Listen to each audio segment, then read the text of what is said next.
আসসালামু আলাইকুম রহমতুল্লাহ। নির্বাচনের আগে 11 দলীয় জোটের প্রার্থী মুফতি আবুল হাসান সাহেবকে নিয়ে অনেকে মন্তব্য করেছেন কানাইঘাটের।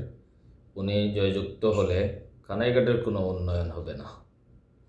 তাদের উদ্দেশ্যে বলছি, আজকে দেখেন কানাইঘাটের উন্নয়ন হচ্ছে কিনা, এবং উনি কানাইঘাটের জন্য কাজ কতটুক নিয়ে আসছেন এবং কানাইঘাটের জন্য উনি কথা বলছেন কিনা, এগুলা দেখেন। এখন এখন কি প্রমাণ হলো?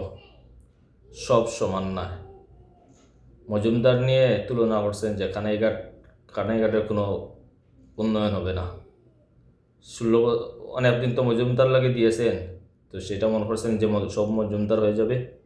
এটা 11 দলীয় জোটের প্রার্থী, এটা জমাত সমর্থিত প্রার্থী, তাই সব জায়গায় সব সমান হয় না।